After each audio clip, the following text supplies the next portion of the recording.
I see a lot of people do side raises up like this, and it's just their traps taking over the whole thing. What's going on, guys?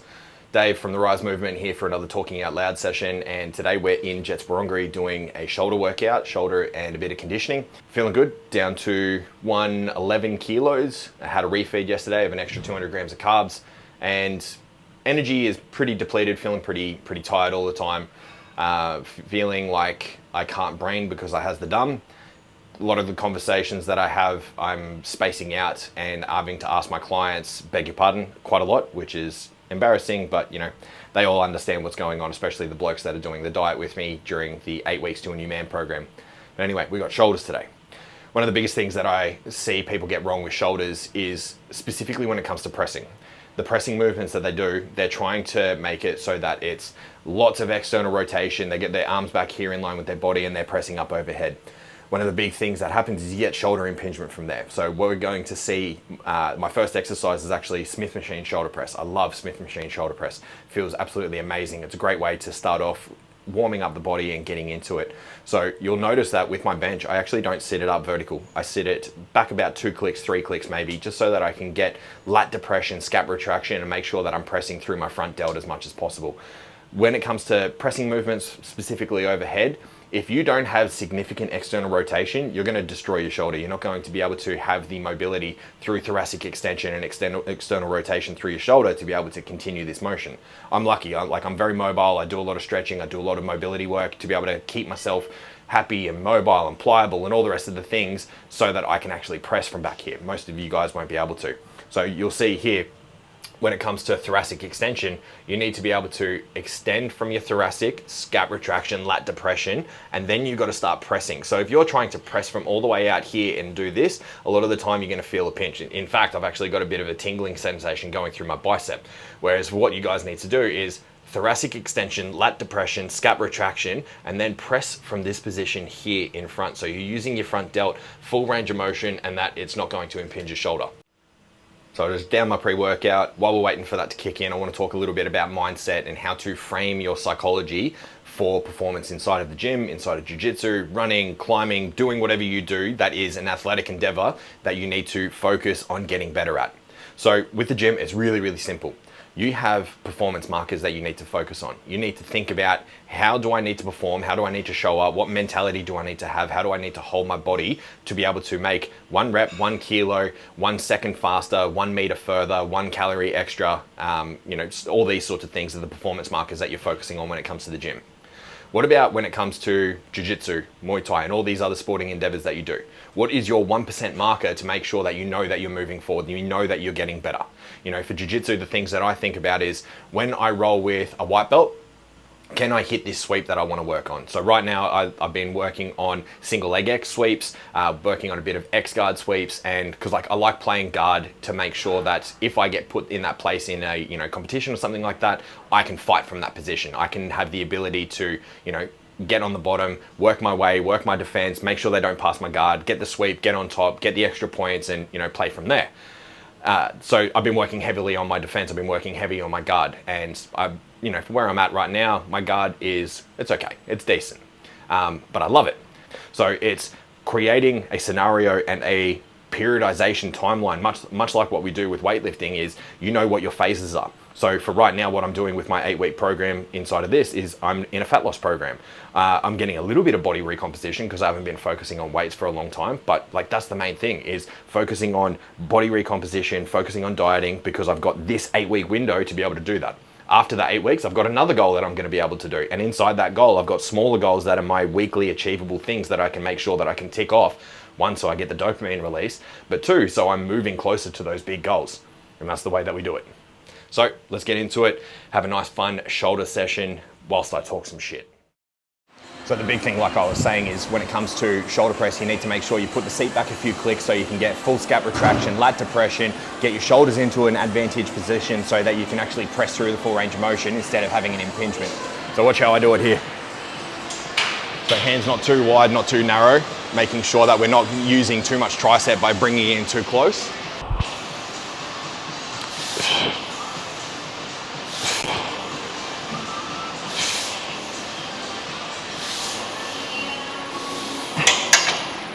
Also, when you're pressing, actually when you're doing any exercise, know that you can get out safely. You don't want to get stuck. I've seen so many people get crushed inside of bench presses and squats and all that good stuff, so make sure you set your safety rails up. One of the best things that I like about this gym is the fact that there's no douchebags here. Like, I'm the only idiot that has a tripod, and that's to film content, to be able to help everyone in here, all the members and everything like that. I haven't done a lot of it, but you know, got this nice new expensive Rode microphone, and so I thought let's do some more of this sort of stuff. Educate, help empower, and then teach people the right way of doing things, because there's so many idiots on the internet that are teaching people the wrong way of doing things. All right, first working set.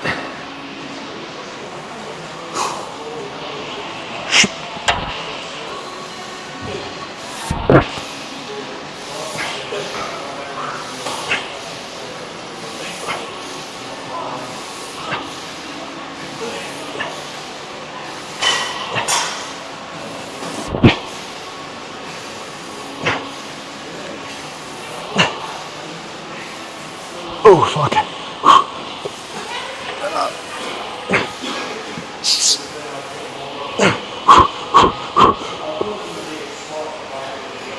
Fuck. That's still a performance marker that I beat. Last week I only got 11 at that weight, so that's good. And now I've got a rest pause to do on the next set.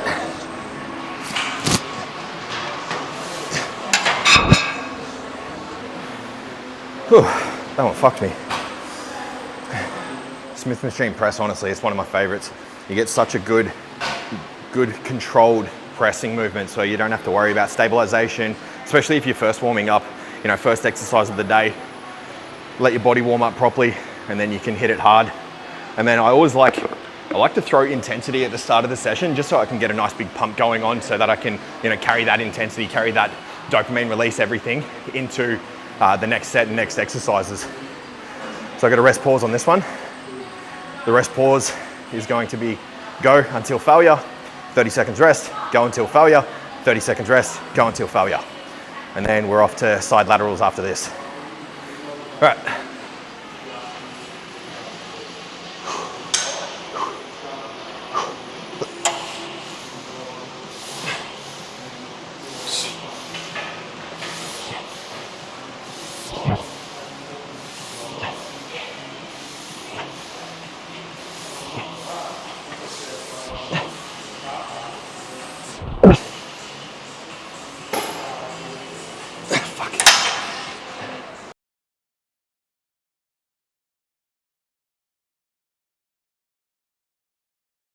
All right, till failure again.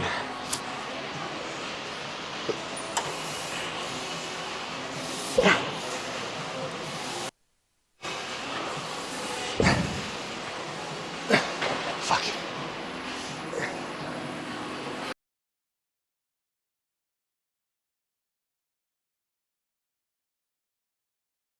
I just lost count of time. Fuck it, I'll just go anyway.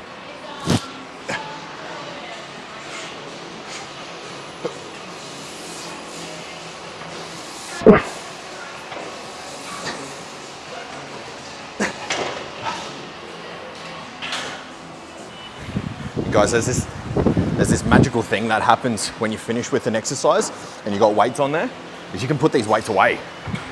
It's fucking magical, isn't it? So the big thing with side raises, you want to make sure that you're coming just in front of the shoulder a little bit, but you're not coming up with your thumbs towards the roof or your biceps facing up. You want to make sure that there's actually a little bit of internal rotation, and that you're keeping constant tension. If you're having to swing the weight, it's too heavy, you need to go lower, make sure that you're not going too high as well, because anything from here to here, this is the side delt actually making through the range of motion like this. And if you're going higher than that, it's actually the trap that has to shorten the shoulders inward. So you're just getting a massive upper trap movement. I see a lot of people do side raises up like this, and it's just their traps taking over the whole thing. All right.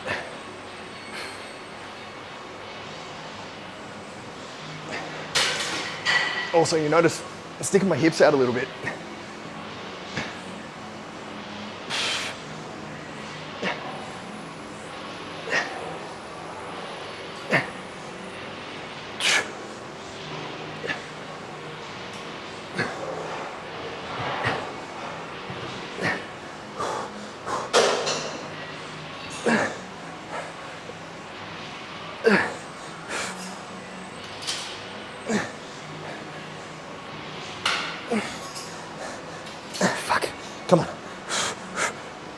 I'm fucked.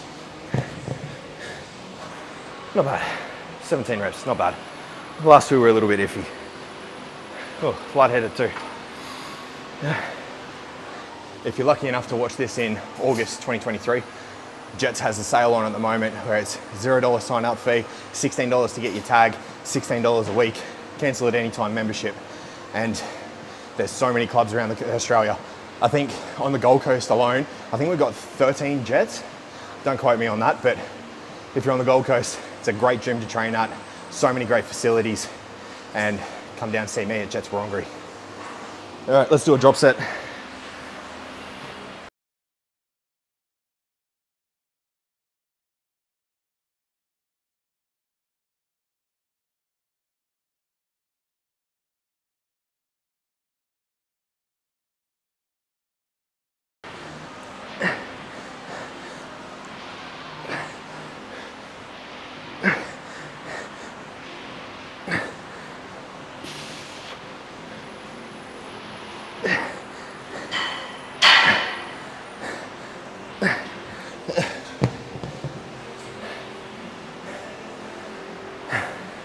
Now the fun part of a drop set, you've got to put all the shit back.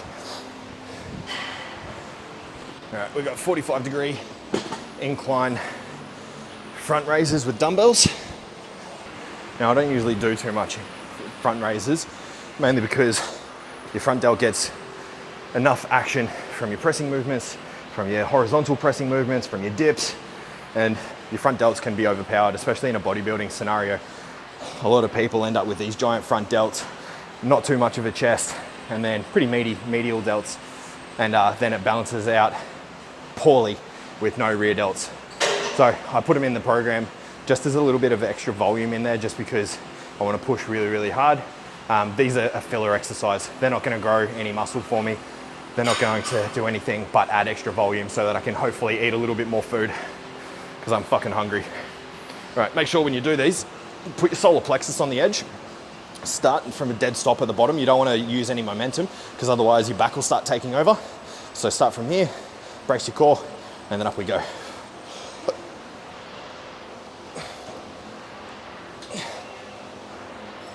So on that one there, I actually beat the performance marker from last week, so it was actually pretty easy. We got 15 reps that were decent.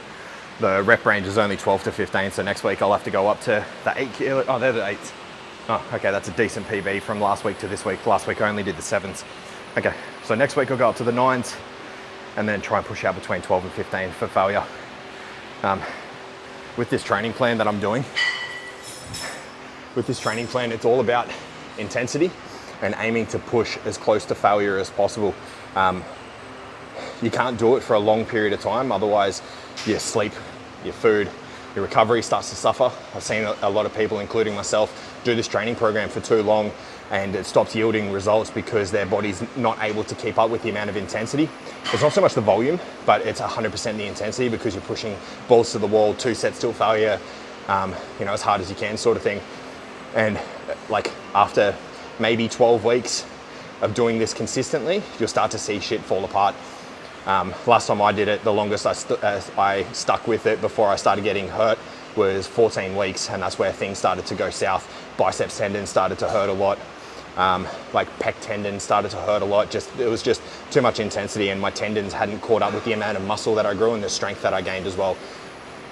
So make sure if you're gonna do intensity training, give yourself periods, like periodize, like I spoke about before, periodize times where you can go balls to the wall, 100% intensity, but then also scale it back and give yourself time to be able to do sub-maximal effort sort of stuff. And then, do that for 6-8 weeks sort of thing as like an intermediary, yourself over until you can push it hard again. And especially as a natural athlete, you can't be doing this sort of training over and over and over without your recovery being on point, and sleep, and ice baths and all these other sort of things. It's just really hard to do. If you're enhanced, you can probably blast and get away with it for a little bit longer. But there's always a period where you have to watch out for your recovery, watch out for your injuries and stuff like that.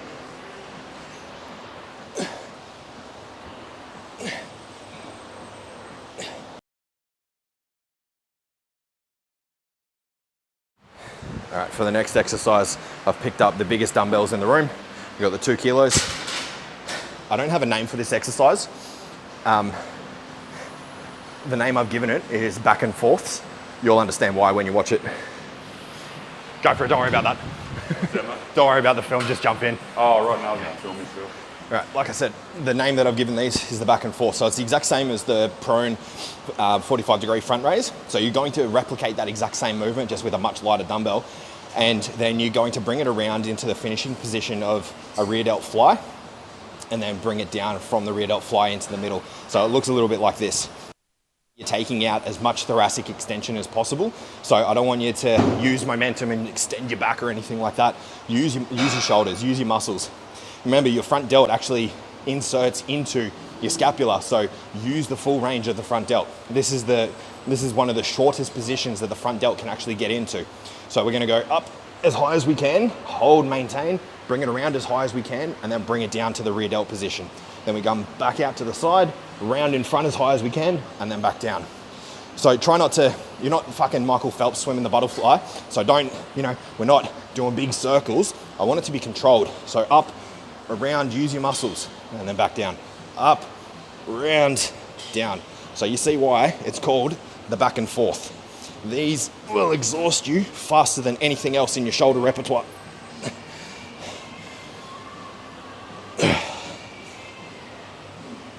And you don't need giant dumbbells. You get fucking rooted after about 12 reps.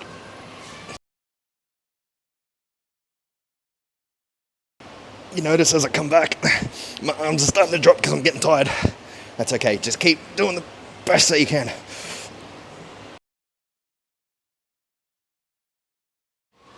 So I used to be a trainer at World Gym. One of the hardest things that I saw post-COVID from all the people that during COVID lockdowns and everything like that were stuck at home, all the personal trainers lost their businesses and stuff like that. All the influencers lost their gym. They started filming stuff at home. They started having professional video equipment because, what else do you do when you're stuck at home is you go on Amazon, you have a look at equipment to make your lighting better and make you sound better and all these sorts of things. And then that home filming and everything like that and production got carried over into the gyms at the end of 2020. And I hate the whole influencer, like carrying around a fucking videographer with you and stuff like that. That whole culture is extremely toxic, and that's one of the main reasons why I left World Gym. It was an amazing gym, but then all of a sudden, every idiot and its dog was coming in with a videographer and professional lighting and all these sorts of things. And like, we're all just normal people going to the gym trying to get better, and you've got these people that would get angry at people trying to get in their shot and go to the dumbbell rack and pick up dumbbells and stuff like that. Like, the level of entitlement that happens from health and fitness influencers and stuff like that absolutely ruined gyms. And that's why I'm in a smaller gym now. I've been a personal trainer for almost 12 years. I started off at Phoenix, then went to it rebranded into Good Life. Then I came to World Gym Burley. I was there for almost 8 years, 7.5 years, something like that. And then I had a hiatus. I had time off because I was doing some men's coaching with another company. And then that started falling apart. The wheels started falling off. So then I started training here for myself because I wanted to get back in shape. And then I asked them, I was like, oh, do you guys need another PT? Because I want to get back into it. And then here we are now, 18 months later. And I love this place. It's small, it's got the right amount of equipment, it's got what you need. It's got a deadlift platform, squat racks, dumbbells that go up to 50s. Not many people are going to use the 50s. We've got plenty of bumper plates. We've got a great hex bar. There's plenty of stuff for you to get your work done. So you don't have to go to these massive gyms that are charging $40 a week. You can go to a small little fit out like this. It's got everything that you need. It's got the right cardio equipment. It's got, it's got everything that you need. And you're only paying $16 a week. That's a win in my books. You don't have to go to these flashy places. Proximity is power, and you want to be around like-minded individuals, but you can also set up your community and set up your tribe in smaller places. You can create your own tribe. You can create your own atmosphere. And that's one of the things that I'm doing in here is a lot of the guys in here that are training, especially a lot of the young fellas, they're looking to me to copy my exercises, copy what I do with my clients, just so that they can get results as well, which is really, really cool. I don't really like the whole monkey see, monkey do, but that's what I did when I first started training until there's this awesome bloke at my first gym, Fitness Express, in 2007. He saw that I was copying his workouts and he came over to me, put his hand on my shoulder and said, mate, I see you copying my workouts, just come train with me. come train, I'll show you how to do things. And then thanks to Matt and his buddy Sean, they helped me get into the gym. They helped me with the form, they helped me with, the rep ranges and everything like that. A lot of it was bro science because that was 2007 and, the internet wasn't what it is now. However, like, they helped me out. So if you're an elder bloke inside of the gym, you've been around for a little while, make sure you're helping out these young fellas that have no idea what they're doing, and help them remove the ego lifting that you see. Help them not sit on a fucking piece of equipment for 20 minutes. Teach them gym etiquette, teach them the way that we got taught things. Let's get into set 2.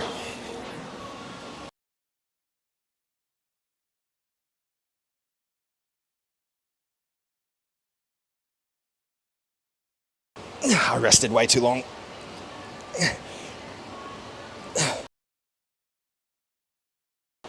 Done. Sadly, conditioning today is the assault bike. I have a love-hate relationship with this friggin' thing. I have to do 5-minute Tabata, 20 seconds on, 10 seconds off for 5 minutes. And make sure when you're doing your 20 seconds on, you go hard and maintain that same pace. If you go too hard at the start, you're gonna blow out. You're gonna go too hard towards anaerobic threshold.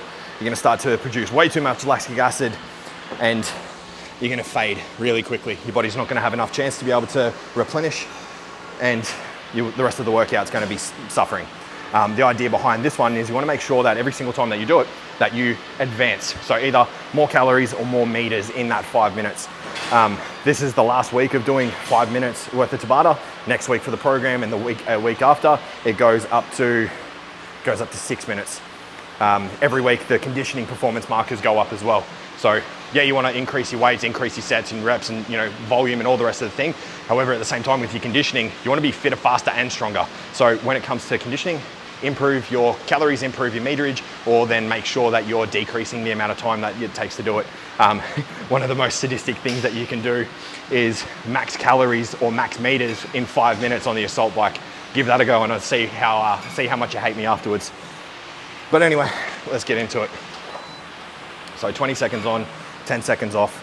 When you get to the 10 seconds off, hands off, feet off, and completely relax. Try and bring your body back down to resting heart rate and resting breath rate as fast as possible. When you're on, you're on. When you're off, you're off. All right, let's get into it.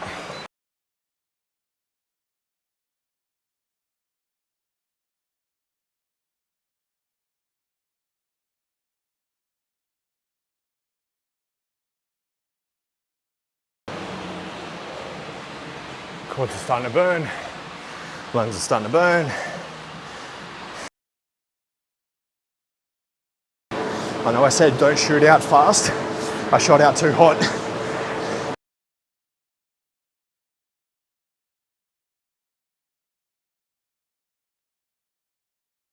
I'm trying to maintain 400 RPM, and that's quite challenging. Anyone can do 3 rounds. Anyone. 2 rounds left. 2 rounds. Anyone can do that. Anyone can do that. Let's go. Come on, hard. Work hard. Anyone can do 1 round. It's easy. Let's go. Hard.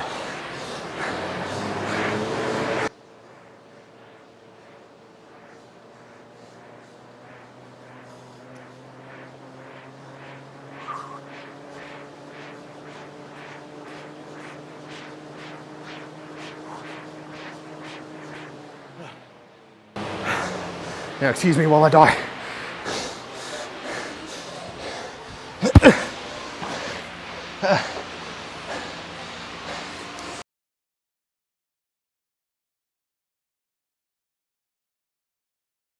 Make sure you clean your sweat off.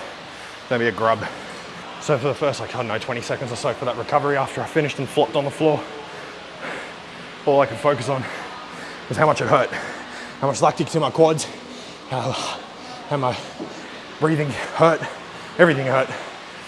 And then I had to reframe it quickly, reframe the pain, make it so that I'm focusing on getting myself back under control and recovering to the best of my ability, because I'm not a little victim.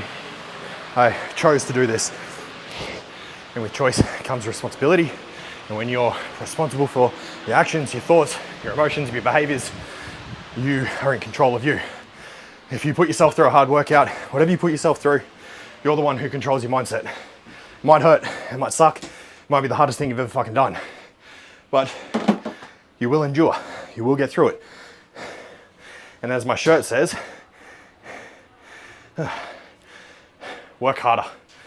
This is a very old Flag Nor Fail t-shirt. Work fucking harder. And that's done for today. Holy shit. Have a good one, legends. See ya. Thank you for being with me today. Thank you for subscribing and leaving a review. It really helps us out. Until next time, take care and much love.